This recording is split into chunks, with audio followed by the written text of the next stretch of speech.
નમસ્કાર, પીટી ન્યૂઝમાં આપની સાથે હું છું હિના। તો સૌપ્રથમ નજર કરીશું હેડલાઇન્સ પર।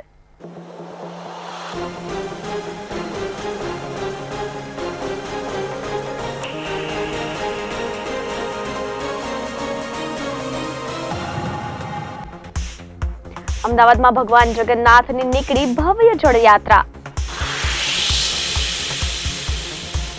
રાજકોટ અગ્નિકાંડમાં સિટી રાજ્યના ગૃહ વિભાગને સોંપ્યો રિપોર્ટ।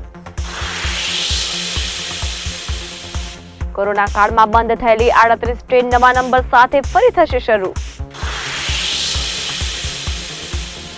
જવાહર ચાવડાએ ભાજપ છોડવાના આપ્યા સંકેત।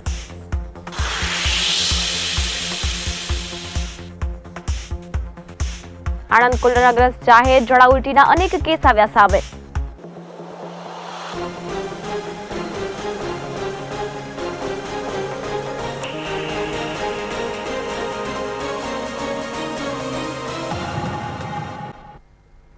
તો હવે નજર કરીશું મહત્વના સમાચારો પર।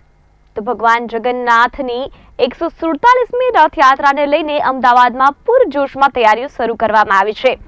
ત્યારે આજે અમદાવાદમાં ભગવાન જગન્નાથની ભવ્ય જળયાત્રાનું આયોજન કરાયું છે। આ જળયાત્રામાં મોટી સંખ્યામાં શ્રદ્ધાળુઓ જોડાયા હતા। આ શોભાયાત્રા મોડી સાંજે રણછોડરાય મંદિરમાં પહોંચશે।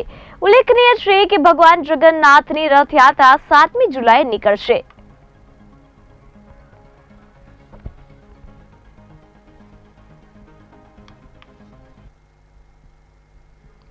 રાજકોટના અગ્નિકાંડની ઘટનામાં આખરે સીટે તેનો ડિટેલ રિપોર્ટ રાજ્યના ગૃહ વિભાગને સોંપ્યો છે।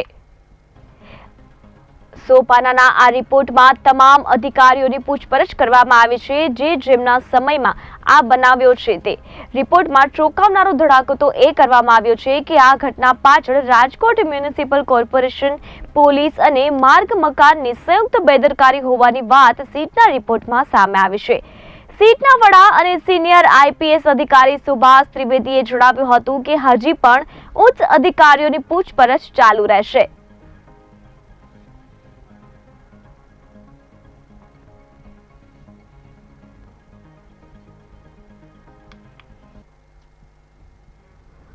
કોરોના મહામારીના સમયે બંધ કરવામાં આવેલી પશ્ચિમ રેલવેના અમદાવાદ ડિવિઝનની પેસેન્જર ટ્રેન 1 જુલાઈથી ફરીથી નિયમિત નંબરો સાથે ટ્રેક પર દોડશે। ભારતીય રેલવેએ અમદાવાદ ડિવિઝનની આ ટ્રેનને નવા નંબરો ફાળવ્યા છે। રેલવેએ કુલ 19 પેસેન્જર ટ્રેનના નંબર બદલ્યા છે। રેલવેના જણાવ્યા અનુસાર આ સિસ્ટમ 1 જુલાઈથી અમલમાં મૂકવામાં આવશે।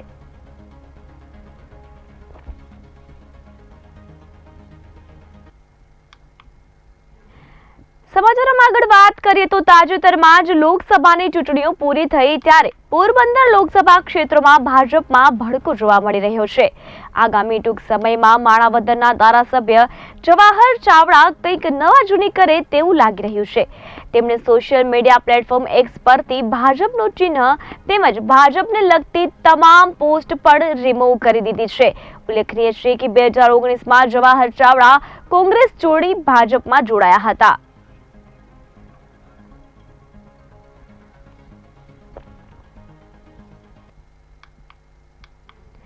આણંદમાં ઝાડા ઉલટીના અનેક કેસ સામે આવ્યા છે, જેમાંથી 2 કેસ કોલેરા પોઝિટિવ આવતા તંત્ર હરકતમાં આવ્યું છે। પાણીના નમૂના લેવા અને લાઈનો ચેક કરવા તંત્ર દ્વારા આદેશ અપાયો છે। ઇસ્માઇલનગર, પધરિયા, મેરડી માતા મંદિર, મંગળપુર વગેરે વિસ્તારોમાં ઝાડા ઉલટીના દર્દીઓ સામે આવ્યા છે। આ અગાઉ સોજિત્રા અને પેટલાદ તાલુકાના ગામોને પણ કોલેરાગ્રસ્ત જાહેર કરાયા હતા।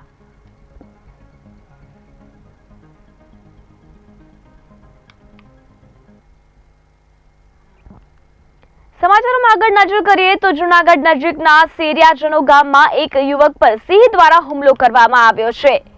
યુવકનું નામ સનાભાઈ ડાકી હોવાનું સામે આવ્યું છે। યુવકના કહેવા મુજબ તે જ્યારે રાત્રે ફળિયામાં સૂતો હતો તે સમયે સિંહે પાછળથી આવી અચાનક હુમલો કર્યો હતો।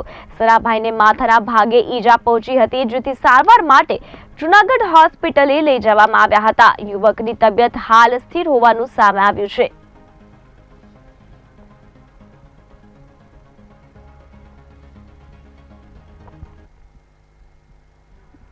દ્વારકા જિલ્લામાં તેજ પવન સાથે દરિયામાં કરંટ જોવા મળ્યો છે। દરિયામાં કરંટ સાથે 10 થી 15 ફૂટ ઊંચા મોજા ઉછળતા જોવા મળ્યા।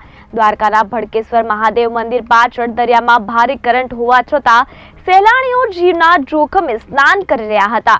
દરિયા કિનારે ભારે કરંટને લઈ પોલીસ તંત્ર દ્વારા દરિયા કિનારેથી દૂર રહેવા સૂચના આપવામાં આવી. રાજ્યમાં ચોમાસું વિધિવત બેસી જતા ઋતુ અનુસાર અરબી સમુદ્રના પાણીમાં વરસાદી ભારે પવન અને જબરદસ્ત કરંટ જોવા મળી રહ્યો છે. અંબુબચીનો મેળો કામાખ્યા મંદિર 51 શક્તિપીઠોમાંથી એક છે, જેમાં દર વર્ષે અંબુબાચી મેળાનું ભવ્ય આયોજન કરવામાં આવે છે. આ વખતે અંબુબાચી મેળાનું આયોજન 22 જૂન 2024 થી કરવામાં આવ્યું છે. મેળાને ધ્યાનમાં રાખીને આ વખતે મંદિરમાં 21 જૂનથી આગામી 10 દિવસ માટે વીઆઈપી દર્શન પર પ્રતિબંધ મૂકવામાં આવ્યો છે.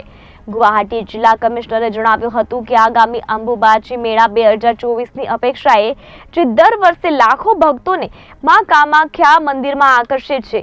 આસામ સરકારે 21 જૂનથી 30 જૂન સુધી માં કામાખ્યાના દર્શન માટે વીઆઈપી પાસ અને કાર પાસ સ્થગિત કરવાનો નિર્ણય કર્યો છે.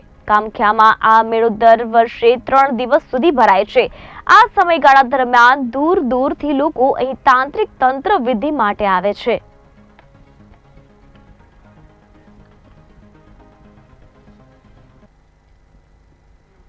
તો હાલ સમાચારોમાં બસ આટલું જ. વધુ સમાચારો માટે જોતા રહો PTN ન્યૂઝ. નમસ્કાર.